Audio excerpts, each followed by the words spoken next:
Hi everybody, it's Pink Takeover. I'm super excited. So you've seen me around here before. You probably follow me, or you've seen me do some kid science experiments, or you've probably seen lots of my gardening videos. So I love gardening. It's a great hobby. I love growing my own food. But science is my first love. Because as you can see, science is my superpower. Looking back with the shirt, it's pink because it's Pink Takeover, just like my hair. And, ooh, my earrings turn pink. Hey! Anyway, so science is my first love. So besides growing food and gardening as a hobby, I also have a small business. And my small business, one of the things that I do is I write children's books that are STEM based. Here's my very first children's book that I wrote. It's called Noah the Little Scientist.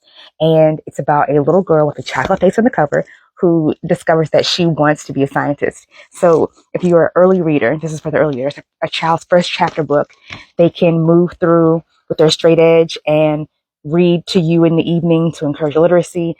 Teachers can use this in their classrooms if they have reading time or story times, and the kids can follow along. There's also an experiment in the back that can be done in the classroom. Well, if you're a science family or you want to get into science, you can do it at home with some supervision. It's really cool. It's really fun. It's got guided inquiry questions and all that good stuff. So, link in bio. Then you have a little scientist coloring book. This is the first companion book to go with the No Little Scientist book. So you can color. It's got things like the laboratory in there. It's got little kids in there. So it's really, really fun.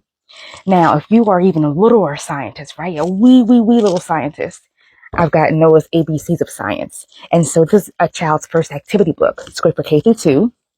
And I'll give you a hint, a little sneak peek of what's in here, right? So what is O for? Well, O is for osmosis.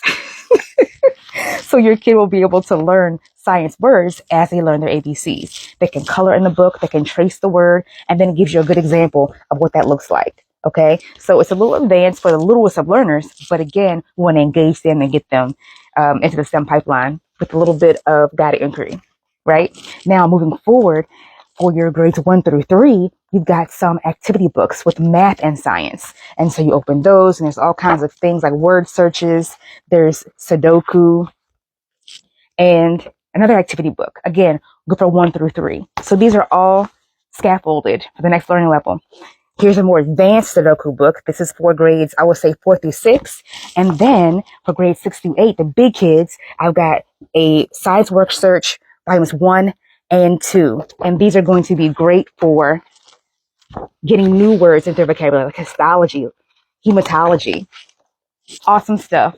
We hope you like it. Links in bio. Happy Pink Friday, everybody.